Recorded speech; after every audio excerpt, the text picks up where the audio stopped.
dan bahagia. Pada kesempatan kali ini, saya, Joko Triyono, calon guru penggerak Angkatan 5 Kabupaten Banyumas dari SD Kahama Tengah, akan mencoba melaksanakan wawancara terkait dengan pengambilan keputusan bersama beliau Bapak Ruhyanto SPD. Beliau selaku Kepala Sekolah SD Negeri 4 Karangbarat, dan beliau adalah salah satu sosok kepala sekolah yang sangat menginspirasi kita semua. Untuk itu, langsung saja kita sapa beliau. Selamat pagi Bapak. Selamat pagi Pak Joko. Gimana kabarnya ini Pak? Alhamdulillah sehat meskipun hujan, alhamdulillah sehat. Dengan kesibukan tentunya mudah-mudahan sehat terus kita. Insya Allah, amin amin amin. Mohon izin ini Bapak, saya ingin melaksanakan wawancara terkait dengan pengambilan keputusan yang berbasis nilai-nilai kebajikan bagi seorang waktunya beliau menyampaikan. Allah, barangkali saya bisa menjawab apa yang panjenengan tanyakan. Silakan. Untuk selama ini Bapak, bagaimana Bapak bisa mengidentifikasi kasus-kasus yang merupakan dilema etika dan kebajikan moral? Iya. Dilema etika dan kebajikan moral itu memang sering terjadi. Ya, dimanapun apalagi di sekolah terkait dengan dan sebagainya itu memang kita itu harus benar-benar teliti sekali di dalam mengidentifikasi kasus tersebut, karena hal ini menuntut satu kecermatan di dalam membuat sebuah keputusan. Jangan sampai keputusan nanti yang diambil itu hanya sekedar berdasarkan suka dan tidak suka, like or dislike, begitu ya. Tapi harus benar-benar kita identifikasi seakurat mungkin jika menghasilkan sebuah keputusan yang tidak asal memutuskan. Luar biasa. Nah, kemudian untuk selanjutnya, bagaimana selama ini Bapak menjalankan pengambilan keputusan di sekolah, terutama dalam kasus di mana ada dua kasus yang kepentingannya sama-sama benar atau mungkin sama-sama mengandung nilai kebajikan, Pak? Itu memang seperti itu, kadang-kadang kita dihadapkan pada satu kasus kita harus memegang satu prinsip yang sudah benar-benar diyakini kebenarannya, tapi kita dihadapkan juga dengan kasus lain yang apabila kita lumpuh dan kita teliti, oh ya ini sudah betul ya, sementara itu harus segera diambil sebuah keputusan. Jadi melihat permasalahan ini, meskipun nilai benar dari dua persoalan itu kita terima, tapi kan tetap mesti ada, kalau kita timbang dari permasalahan itu mesti ada yang harus kita prioritaskan. Nah itu sulitnya, bagaimana kita mencari sebuah prioritas ini mana dulu ya. Kalau kita kotor dengan enggak, pokoknya saya sudah memegang ini, sementara orang lain pun dalam hal ini misalnya tim kita kan membutuhkan satu solusi.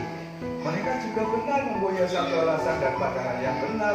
Nah benar dan benar kalau kita lakukan ini membutuhkan satu pertimbangan dengan cara mengidentifikasi yang seakurat mungkin, melihat bagaimana hal-hal yang terkait di dalamnya, baik personal maupun permasalahan yang lain yang terkait dengan hal tersebut, sehingga nanti keputusannya itu benar-benar setidaknya sudah melalui satu tahapan yang benar sudah dilakukan keputusannya itu akurat. Luar biasa sekali, menarik dan memang inspiratif. Selanjutnya Bapak, terkait dengan penyelesaian tadi, langkah-langkah atau prosedur seperti apa sih yang biasa yang lakukan selama ini? Ya, kalau saya itu tidak punya satu teori khusus yang istilahnya primator seperti itu ya, tapi saya banyak mempertimbangkan hal-hal juga menurut pengalaman dari teman-teman sesama kepala sekolah, dan juga ada juga ya kita referensi dari buku-buku yang saya baca, itu ya otomatis ketika ada permasalahan yang seperti itu, yang pertama itu kita harus mengidentifikasi permasalahan atau kasus-kasus tersebut. Permasalahan A benar karena sudah lama cara pandang nilai dari permasalahan ini sudah jelas kebenarannya. Sementara yang ini juga benar lagi, itu identifikasi permasalahan yang pertama harus kita lakukan. Kemudian dari permasalahan itu kan mesti ada pihak-pihak yang terkait, tidak hanya berdiri sendiri saja. Nah, pihak-pihak yang terkait dengan permasalahan tersebut harus kita benar-benar teliti siapa saja, ya. Ini kalau waktunya ada ini bisa saya jelaskan banyak lebar, tapi ini karena limit ya, sehingga secara pendek saja seperti itu ya. Kemudian yang ketiga, dari orang-orang atau pihak-pihak yang terkait yang kita identifikasi itu, kita mintakan informasi yang tepat dan faktual. Jadi kita jangan hanya mengambil satu informasi dari satu pihak saja, karena belum teruji kebenarannya. Nah, sebagai pembanding kita bisa mencari informasi dari pihak-pihak yang terkait. Itu tahap yang kedua seperti itu, siapa saja yang terkait atau terlibat dengan kasus tersebut. Kemudian yang ketiga tadi adalah mengumpulkan informasi yang tepat, faktual, bukan hanya dari satu pihak saja. Nah, kemudian dari sekian banyak informasi yang kita peroleh dari tahapan kita mengidentifikasi permasalahan itu, kemudian kita kerucutkan dengan cara membanding-bandingkan kasus-kasus tersebut, sehingga akan diperoleh satu informasi yang benar-benar tepat yang nantinya akan dijadikan sebagai pijakan membuat sebuah keputusan. Nah, kalau semua tahapan itu sudah benar-benar kita laksanakan, nah insya Allah kita sudah berani melangkah pada tahap yang terakhir, yaitu membuat sebuah keputusan. Dengan harapan semua tahap yang sudah kita laksanakan itu menjadi satu tahapan-tahapan yang tidak sembarangan, tidak asal kita sudah melalui satu perbandingan penilaian, sebab akibatnya nanti ketika keputusan itu akan diambil, itu kan harus kita perhatikan. Jangan sampai nanti istilahnya memutuskan sebuah persoalan kemudian menimbulkan permasalahan baru yang lebih dari persoalan yang sedang diputuskan. Jadi seperti itu kalau saya seperti itu. Selanjutnya Bapak, untuk hal-hal apa saja sih yang selama ini Bapak anggap efektif dalam pengambilan keputusan pada kasus-kasus dilema etika? Iya, jadi kita itu benar-benar memilih satu langkah atau tindakan yang jangan sampai istilahnya itu membutuhkan waktu yang panjang tapi tidak efektif. Jadi benar-benar kita itu harus langkah-langkahnya kita pikirkan. Kalau menurut saya yang pertama itu ya pendekatan baik secara kasusnya seperti apa, pendekatan kepada personalnya seperti apa. Jadi kalau kita jauh dari komunikasi dengan mereka, kita membuat satu penilaian kasus menurut angan-angan dan penilaian diri kita saja, otomatis ya kasus itu tidak berimbang.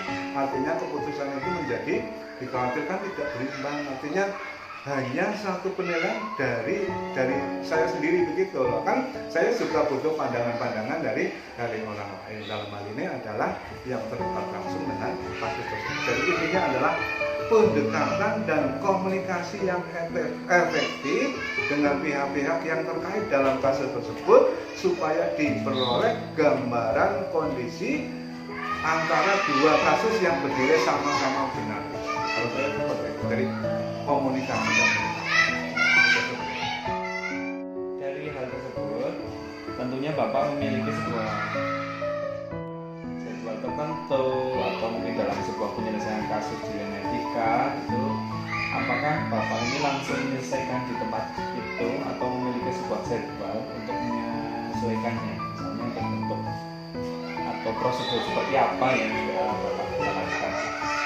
ya, saya itu membuatkan schedule atau jadwal identifikasi kasus, kemudian jadwal pengesahannya itu saya bilangnya tidak. Jadi ketika kasus itu ada dan datang, itu ya harus segera kita laksanakan langkah-langkah yang saya sampaikan itu seperti tadi. Jangan ditunda-tunda, dikhawatirkan malah justru akan menimbulkan permasalahan baru. Kemudian Bapak, adakah seseorang atau faktor-faktor apa yang selama ini mempermudah atau membantu Bapak dalam pengambilan keputusan dalam kasus-kasus dilema etika? Ya, jadi seseorang atau faktor-faktor yang selama ini mempermudah saya di dalam mengambil satu keputusan yang ada. Kita harus punya kedekatan dengan teman-teman satu tim kita di sekolah. Meskipun barangkali tidak selalu kita bersama-sama mengadakan satu musyawarah pemecahan masalah, karena seringkali ini juga sifatnya individual, sehingga ada ini teman yang memang saya percaya untuk bisa membantu saya di dalam mengambil keputusan. Setidaknya teman saya ini dewasa secara usia dan juga dewasa secara pengalaman di dalam bekerja, sehingga dari hal tersebut saya bisa sharing. Artinya saya membutuhkan untuk sharing dengan teman saya tersebut, dan insya Allah teman saya itu sangat saya percaya lah ini bisa menjaga bagaimana kasus itu tidak kemudian melebar, tapi justru akan sangat membantu dan mengerucut terhadap apa yang akan saya lakukan. Selanjutnya Pak, dari semua hal yang telah Bapak sampaikan ini tentunya ada pembelajaran yang dapat kita petik. Kira-kira pembelajaran dari pengalaman pengambilan keputusan dalam dilema etika itu apa saja ya Pak? Ya. Jadi insya Allah ya adalah pembelajarannya ya. Ketika kita yang saya sampaikan tadi itu salah ada pembelajarannya. Begini, jadi setiap keputusan yang diambil itu hendaknya telah melalui tahapan-tahapan seperti yang saya sampaikan itu tadi. Jadi tidak buru-buru, tidak langsung saja secara juga mengambil keputusan. Jadi telah melalui tahapan-tahapan yang benar dan sangat berhati-hati, karena hal tersebut sangat berpengaruh terhadap amanah yang telah kita terima selaku pendidik di sekolah, dan juga kita harus juga memperhatikan ketahanan sekolah, baik secara institusinya, kelembagaannya, maupun secara personaliannya, dan demikian juga dengan stakeholder kita. Jadi semuanya benar-benar kita perhatikan, ya, sehingga akan tercapai satu win-win solusi yang itulah. Jangan sampai dari keputusan yang diambil itu ada pihak-pihak yang kemudian dirugikan. Insya Allah dengan melalui tahapan-tahapan yang saya sampaikan tadi, insya Allah ya memberikan arahan bagaimana sebuah keputusan yang mendekati benar. Kalau toh terjadi kekeliruan, insya Allah ya tidak terlalu fatal seperti itu. Luar biasa sekali Bapak. Dari setiap penyelesaian masalah ini tentunya akan banyak menginspirasi saya, karena mungkin saya sama dan saya juga bisa seperti Bapak yang dengan pengambilan keputusan yang sangat biasa.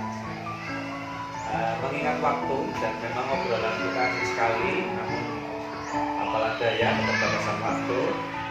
Demikianlah wawancara singkat kami bersama Bapak Puryanto selaku Kepala Sekolah SD 4 Karangtengah Korwijam Cilango. Tentunya sangat banyak sekali manfaat terutama bagi saya dalam pengambilan keputusan yang berbasis nilai-nilai kebajikan dalam dilema etika ini. Mudah-mudahan juga bermanfaat untuk Bapak Ibu semua. Terima kasih Pak atas waktu yang diberikan. Mohon maaf telah mengganggu waktunya. Terima kasih. Assalamualaikum warahmatullahi wabarakatuh. Waalaikumsalam. Salam dan bahagia.